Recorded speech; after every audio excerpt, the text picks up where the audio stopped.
Hello everyone, welcome back to our channel again, Ecom Family. My name is Mary Ann, and if you are not yet a subscriber, please subscribe, it is free. And if you are new, welcome to our channel. And it is a beautiful day here in New Jersey.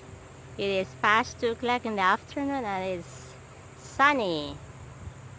It is sunny, sky is blue, and this afternoon I'm going to harvest the rest of our winter squash because the deer was here this morning and the other night. So he was here, or she, I don't know, or maybe a family was here eating some of the squash and my other vegetables like okra. The okra now don't have leaves anymore. The deer ate all of them. And it's so funny because a couple of years ago I told my family, by the way, I come from the Philippines, and I told my family that we have deer in our backyard. And my family said to me, "What? Where do you live? You have deer in your backyard?" Because in the Philippines you can only see deer at the zoo. There is no deer, or maybe at the zoo, or maybe if you live in the jungle. But here in America, it's different. The deer is all over. It's all over. It's even in the middle of the town. I can tell you that.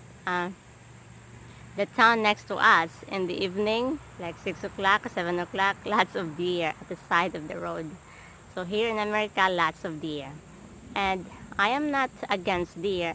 I just find them destructive in our property here because they ate our fruit trees, because our fruit trees are dwarf trees and they can reach easily the leaves, so they ruin the plant, they ruin the fruit trees.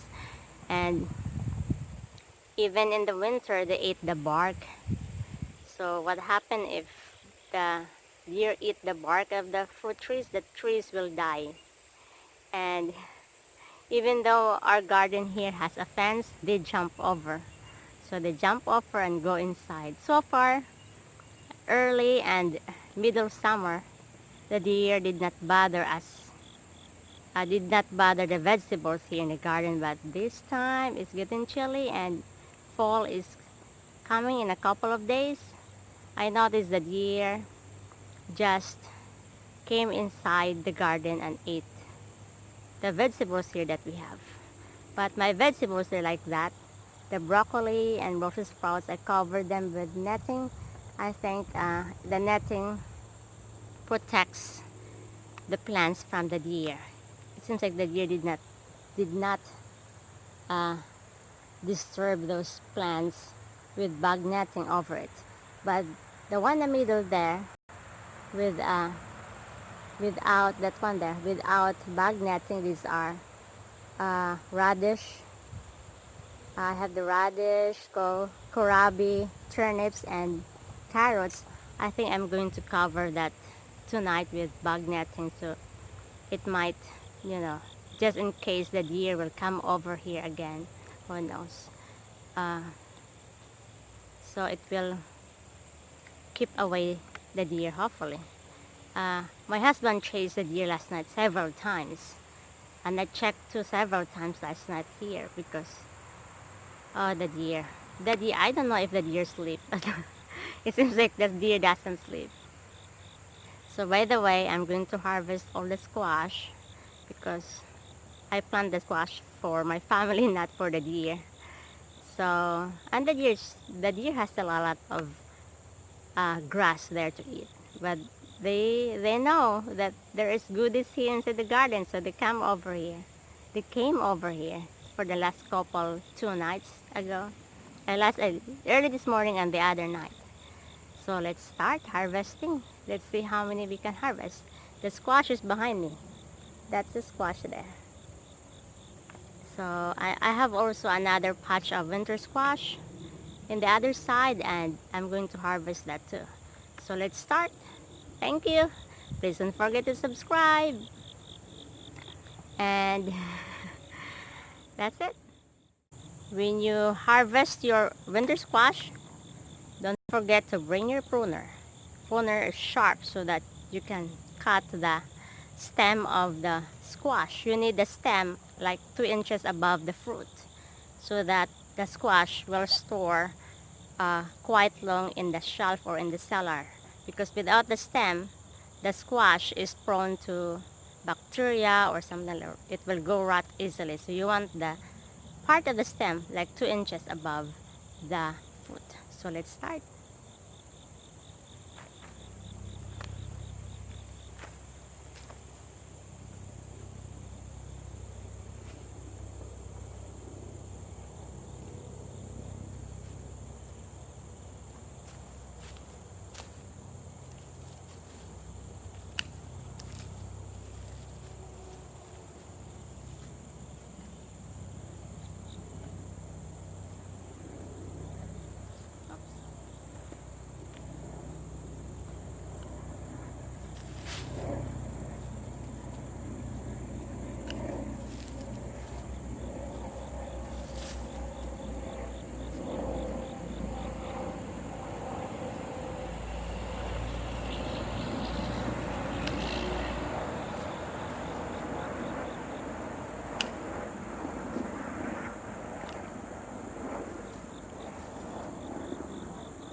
Here we go, everyone. This is a butternut squash, and I'm not sure. Let's try. As you can see, that one, the deer tried to nibble this. And winter squash, the skin is hard, so I guess the deer had a hard time nibbling this squash. He tried. You see that? So it means this squash is in trouble. So we have to harvest it.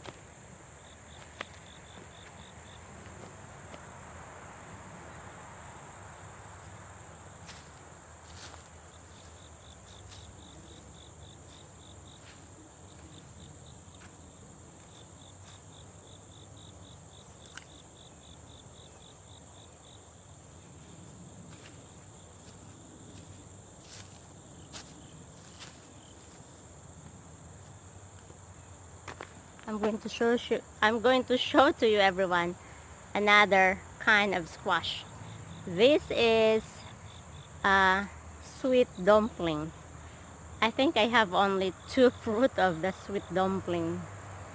I think I have only 1 plant, and there were more than 2 fruits, but it seems like the plant dies early.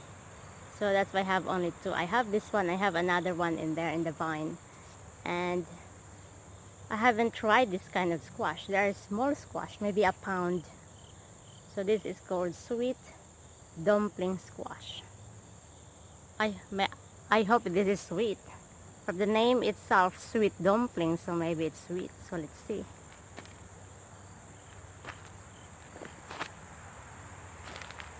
So I'm going to be busy harvesting the squash, and see you later, everyone. Thank you so much.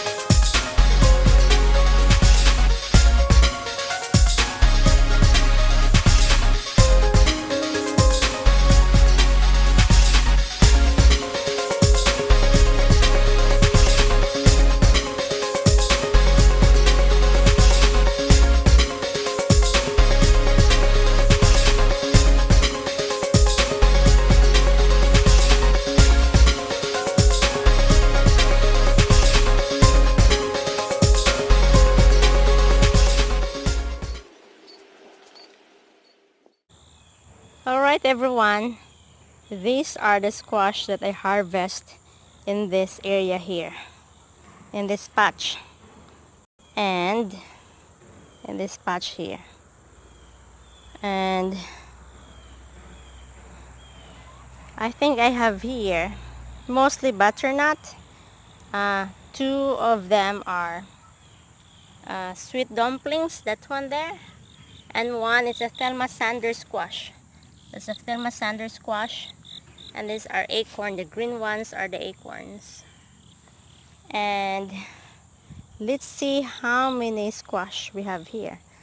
1, 2, 3, 4, 5, 6, 7, 8, 9, 10, 11, 12, 13, 14, 15, 16, 17, 18, 19, 20, 21, 22. 22. So I have here, everyone, 22 squash. There is one acorn squash that is no good. That one there, it has something, maybe the bugs eat that. So I'm just going to give that to the chickens, cut it off. So here they are. And I have more squash to harvest in that patch in there, in this area here. That's more squash in there. So let's start harvesting the squash up there. Let's go.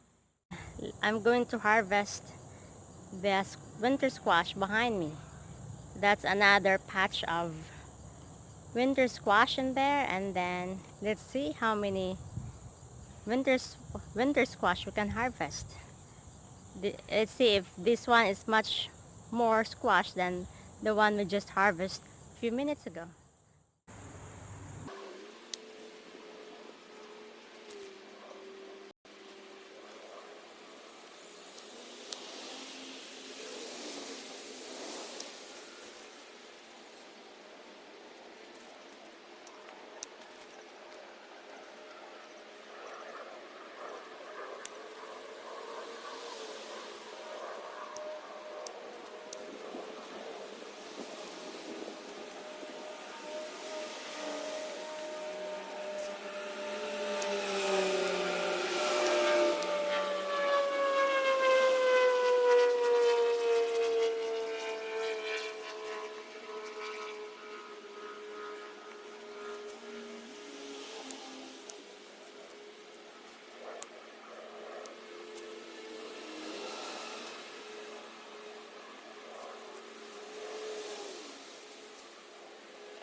So here I am back, everyone, in this patch here, up here in the garden.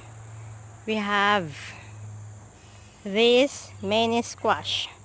I have here 33 squash. Most of them are butternut, except one acorn. That's an acorn. That's perfect. Yeah, this acorn is fully mature. Why? How do you know? The color of the fruit that touches the ground is orange. That's how you can tell the acorn is ready for harvest and fully mature. And you don't need to cure the acorn. You can bake it right away if you want. But the butternut, you need to cure them for, it's as far as did my research, it says 10 to 14 days. You have to cure it, let it dry, so that the skin can harden more, and also release the extra water of the butternut squash. So I have here, everyone, 33 squash, and then earlier I did harvest 22. So 33 plus 22 is 55, and then 55 plus I already harvest 213 squash. So 213 plus 55, that's how many squash we have harvest this year, and this is our first year to plant winter squash. So I'm going to add those add those numbers later. Sorry, my mind right now is not working with numbers. So here it is, everyone, and look at here. This is an